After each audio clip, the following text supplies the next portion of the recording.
तो कल की वीडियो में हम लोगों ने पढ़ा था कि मैनेजमेंट क्या होता है, जो कि हमने नया चैप्टर स्टार्ट किया था। तो मैनेजमेंट के बारे में हम लोगों ने समझा था, उसकी डेफिनेशन पढ़ी थी, of course effectiveness and efficiency भी समझा था कि ये दोनों चीज़ होती क्या हैं। तो आज हम लोग समझने वाले हैं कि ऑब्जेक्टिव्स ऑफ मैनेजमेंट क्या होते हैं। इससे पहले हम लोगों ने कैरेक्टरिस्टिक्स भी पढ़े थे कि बेसिक कैरेक्टरिस्टिक्स क्या होते हैं मैनेजमेंट के। तो आज हम लोग देखेंगे ऑब्जेक्टिव ऑफ मैनेजमेंट क्या होते हैं। तो सबसे पहला हमारा ऑब्जेक्टिव है ऑर्गेनाइजेशनल ऑब्जेक्टिव। क्लियर है? तो पहला ऑब्जेक्टिव क्या है हमारा? Organisational objective. ठीक। Management is responsible for setting and achieving objective for the organisation. तो मैनेजमेंट क्या होता है, किस लिए होता है? मैनेजमेंट मेनली होता है जो भी ऑब्जेक्टिव हैं उनको सेट करना और उनको अचीव करने के लिए, किसके लिए? ऑर्गेनाइजेशन के लिए। ठीक। The main objective of any organization should be to utilize human and material resources to the maximum possible advantages, that is to fulfill the economic objective of a business. Clear है? तो जो main objective होता है management का, क्या होता है किसी भी ऑर्गेनाइजेशन का, कि जो भी उनके पास मैन पावर है, जिसे हम लोग ह्यूमन रिसोर्स बोलते हैं, ठीक है, उसके बाद और जो भी उसके पास मेटेलिक रिसोर्स है या इसको मटेरियल बोल सकते हैं, उनका वो एक इतना पॉसिबल लेवल तक यूटिलाइज कर सके जिससे कि उसको फ़ायदा हो। ठीक। और जो हमारा रिसोर्स है, दोनों, जो ह्यूमन रिसोर्स हैं, जो मटेरियल रिसोर्स हैं, इन दोनों को कोई नुकसान ना पहुंचे, उस मैक्सिमम लेवल तक उसको यूज़ करना है जिससे कि जो इकोनॉमिक ऑब्जेक्टिव है हमारे बिजनेस का, वो फुलफिल हो सके। क्लियर है? There are survival, profit and growth. तो जो ऑर्गेनाइजेशनल ऑब्जेक्टिव क्या होते हैं हमारे? 3 तरीके के होते हैं: survival, profit and growth. Clear है? तो सर्वाइवल, जैसा कि आप लोग पहले से जानते हैं कि सर्वाइवल क्या होता है। तो सर्वाइवल बेसिकली होता है कि जब भी हम कोई बिज़नेस स्टार्ट करते हैं, तो ऐसा तो है नहीं हम अपने घर से स्टार्ट करते हैं, तो वो बिज़नेस जो होता है मार्केट में होता है। ठीक। तो ज़रूरी नहीं है कि जो काम हम कर रहे हैं वो मार्केट में पहले से कोई और नहीं कर रहा होगा।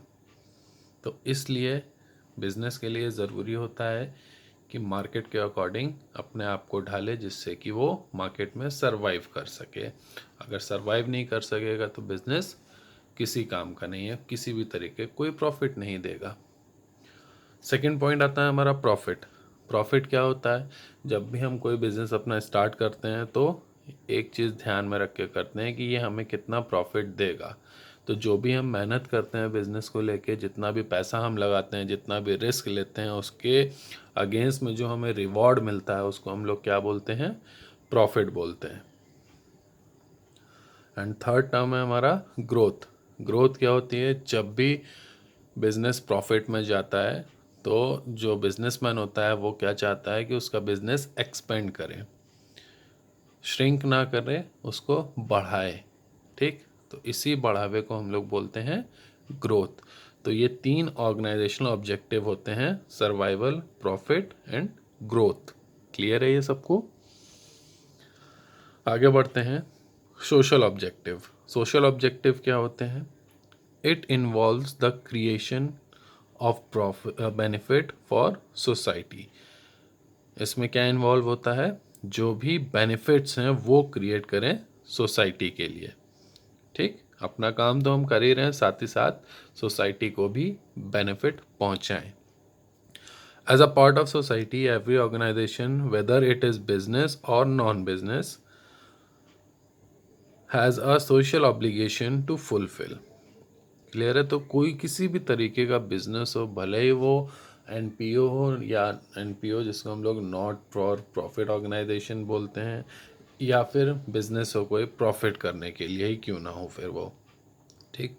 तो उनका एक सिंपल सा मेन मोटिव ये होता है क्योंकि वो सोसाइटी में रहकर ही बिजनेस किया जाता है, तो कुछ रिस्पॉन्सिबिलिटीज़ जो होती हैं सोसाइटी के प्रति भी एक बिजनेसमैन की या एक ऑर्गेनाइजेशन की होती है। ठीक, this includes using eco friendly methods of production, giving employment opportunities to the disadvantages section of society and providing basic amenities like school and other basic facilities to employees. अब ये जो सोशल ऑब्लिगेशंस होते हैं company के लिए, वो क्या क्या होते हैं? सिंपल सा है, इको फ्रेंडली मेथड यूज़ करना, जो भी प्रोडक्शन के लिए इको फ्रेंडली मेथड यूज़ करना, साथ ही साथ ऐसे वर्ग के लोगों को जॉब अपॉर्चुनिटीज़ देना जिनके पास ज़्यादा फैसिलिटीज़ नहीं पहुंच पाती हैं, साथ ही साथ उनको कुछ बेसिक एमिनिटीज़ प्रोवाइड कराना या बेसिक फैसिलिटीज़ प्रोवाइड कराना, जैसे कि स्कूल हो गया, हेल्थ चेकअप हो गया या हॉस्पिटल्स हो गए, इस तरीके कुछ बेसिक फैसिलिटीज़ प्रोवाइड कराना एक बिजनेसमैन का ऑब्लिगेशन होता है सोसाइटी के लिए। ठीक है, तो ये था हमारा सोशल ऑब्जेक्टिव। थर्ड है हमारा पर्सनल ऑब्जेक्टिव। पहला ऑर्गेनाइजेशनल, दूसरा सोशल और तीसरा पर्सनल ऑब्जेक्टिव। तो पर्सनल ऑब्जेक्टिव क्या होता है? Organizations are made up of people who have different personalities, background, experiences and objectives. तो ऑर्गेनाइजेशन में क्या होता है, कई तरीके के लोग काम करते हैं जिनकी अपने अलग एक पर्सनैलिटी होती है, अपना अलग बैकग्राउंड होता है, उनका एक्सपीरियंस अलग अलग होता है और उनके ऑब्जेक्टिव भी अलग अलग होते हैं। सिंपली अगर देखा जाए, अगर कोई अनमैरिड पर्सन है तो उसका गोल या ऑब्जेक्टिव क्या होगा? ज़्यादा से ज़्यादा पैसा कमाना। मैरिड पर्सन है तो उसके आगे उसकी फैमिली है। ठीक, तो उसका काम मोटिव होगा कि जो पैसा कमा रहा है उससे अपने परिवार का पालन पोषण कर सके। ऐसा नहीं है जो अनमैरिड होते हैं उनका ये मोटिव नहीं होता है उनका भी होता है, लेकिन मैरिड पर्सन्स के लिए ये होता है कि उनके पास एक जिम्मेदारी अलग होती है। तो ये बेसिक डिफरेंस मैंने आपको बताया।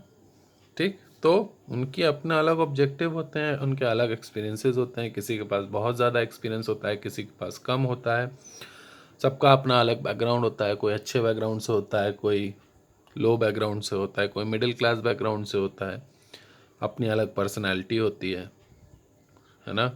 तो ये अलग अलग तरीके के लोग एक साथ मिलके एक ऑर्गेनाइजेशन में काम कर रहे होते हैं। They all become part of the organization to satisfy their diverse needs.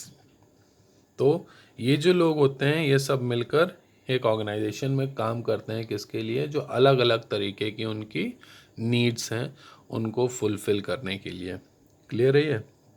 Management has to reconcile personal goals with organizational objective for harmony in the organization. तो जो मैनेजमेंट होता है उसका मेन काम क्या होता है कि जो पर्सन्स वहाँ काम कर रहे हैं उनके पर्सनल गोल को इस तरीके से डाइवर्ट करना जिससे कि उनके पर्सनल गोल भी फुलफिल हो जाएं और साथ ही साथ जो ऑर्गेनाइजेशन का गोल है उसमें भी तालमेल बना रहे, उनके पर्सनल ऑब्जेक्टिव्स भी फुलफिल हों और साथ ही साथ हमारे ऑर्गेनाइजेशन का भी ऑब्जेक्टिव जो है वो फुलफिल हो रहा हो। क्लियर है ये सबको? तो अभी हमने तीनों तरह के ऑब्जेक्टिव समझ लिए कि एक ऑर्गेनाइजेशन का क्या क्या ऑब्जेक्टिव्स होते हैं, वो तीनों तरीके के हम लोगों ने समझ लिए। पहला बेसिक जिसे हम ऑर्गेनाइजेशनल ऑब्जेक्टिव बोलते हैं, दूसरा लिटिल एडवांस जिसको हम लोग सोशल ऑब्जेक्टिव बोलते हैं और तीसरा एडवांस ऑब्जेक्टिव जिसको हम लोग पर्सनल ऑब्जेक्टिव बोलते हैं। ठीक है, तो अब आते हैं इम्पोर्टेंस ऑफ मैनेजमेंट पे कि मैनेजमेंट की क्या इम्पोर्टेंस होती है। ठीक, तो सबसे पहला होता है हमारा management helps in achieving group goals. तो पहला इम्पोर्टेंस क्या है कि जो मैनेजमेंट होता है वो हेल्प करता है अचीविंग ग्रुप गोल्स। मींस जब भी किसी ऑर्गेनाइजेशन में कोई पर्सन काम कर रहा होता है तो वो ग्रुप्स में काम करता है, करता वो इंडिविजुअली काम ही है लेकिन वो कई लोगों के साथ मिलकर उस काम को कंप्लीट करता है। ठीक, तो जो मैनेजमेंट है वो किस में हेल्प करता है, उन ग्रुप टास्कों को कंप्लीट करने के लिए। दूसरा होता है मैनेजमेंट इंक्रीजेज एफिशिएंसी। मैनेजमेंट क्या करता है, जो बिजनेस की एफिशिएंसी होती है उसको इंक्रीज करने में हेल्प करता है। ठीक, एफिशिएंसी मैंने आपको बताई थी कि कम कॉस्ट पे ज़्यादा से ज़्यादा प्रॉफिट कमाना, इसको इंक्रीज करने में मैनेजमेंट हेल्प करता है। Management creates a dynamic organization. Management क्या करता है, किसी भी एक ऑर्गेनाइजेशन को ऐसी डायनामिक ऑर्गेनाइजेशन में कंप्लीट करता है जिससे कि वो अलग अलग तरीके के कई तरीके के काम एक साथ कर सकता है। ठीक, ज़रूरी नहीं है कि कोई भी एक कंपनी हो सिर्फ एक ही तरीके का काम कर रही हो, कई तरीके के उसके काम होते हैं। ठीक है। नेक्स्ट आता है हमारा management helps in achieving personal objective. जैसा कि मैंने पर्सनल ऑब्जेक्टिव्स में आपको बताया था कि क्या क्या पर्सनल ऑब्जेक्टिव हो सकते हैं, तो मैनेजमेंट के थ्रू ही ये पॉसिबल हो पाता है कि जो पर्सनल ऑर्गेनाइजेशन में काम कर रहे हैं वो अपने ऑब्जेक्टिव्स को फुलफिल कर सके। क्लियर है। नेक्स्ट आता है management helps in development of society. तो जो मैनेजमेंट है, जैसा मैंने सोशल ऑब्जेक्टिव आपको बताया था, सेम है, मैनेजमेंट से ही हेल्प होती है सोसाइटी के डेवलपमेंट में भी। ठीक, तो इससे पहले आप एक चीज़ समझ चुके हैं कि मैनेजमेंट जो होता है कॉन्टीन्यूअस प्रोसेस होता है। ठीक, ये हर जगह पे काम करता रहता है और कंटिन्यू करता है काम। ऐसा नहीं है काम ख़त्म हो गया तो मैनेजमेंट ख़त्म हो गया, मैनेजमेंट फिर भी रहता है, अपनी पर्सनल लाइफ में भी रहता है, प्रोफेशनल लाइफ में भी रहता है, किसी एक ऑर्गेनाइजेशन में भी रहता है, हर जगह मैनेजमेंट रहता है। ठीक है, आगे बढ़ते हैं। हमारा नेक्स्ट पॉइंट है नेचर ऑफ मैनेजमेंट। अब मैनेजमेंट का क्या नेचर होता है इसको समझेंगे हम लोग। ठीक है,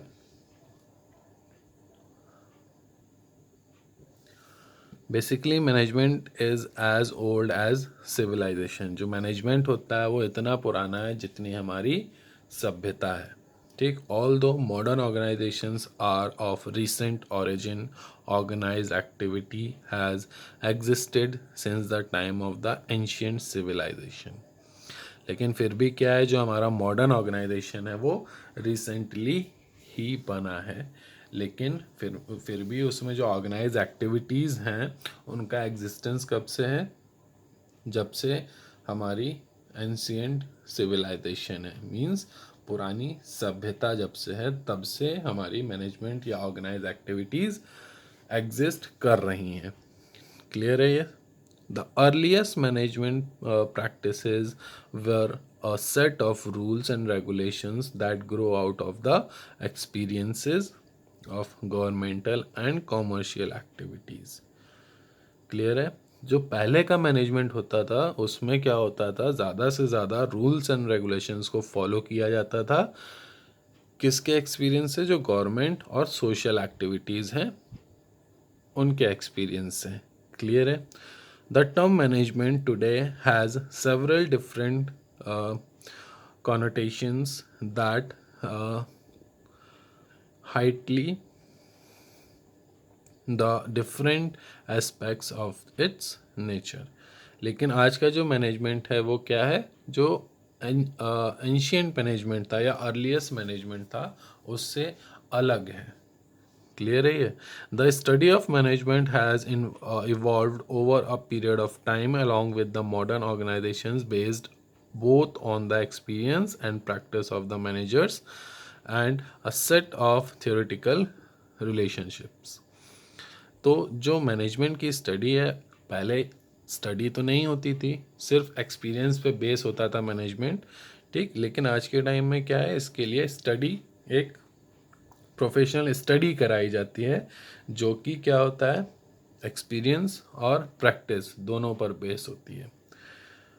ठीक, और इसमें क्या होता है, एक सेट ऑफ थ्योरेटिकल रिलेशनशिप्स होती हैं, कई तरीके की थ्योरेटिकल आपको नॉलेज दी जाती है जिससे कि आपको एक्सपीरियंस मिलता है, और एक्सपीरियंस और प्रैक्टिस के रिलेशनशिप से ही मैनेजमेंट फॉर्म होता है।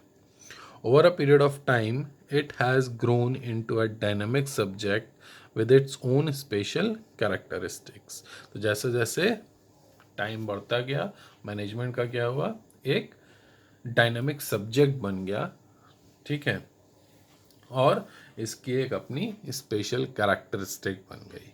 तो ये था हमारा नेचर ऑफ मैनेजमेंट। तो आज हम लोगों ने क्या पढ़ा,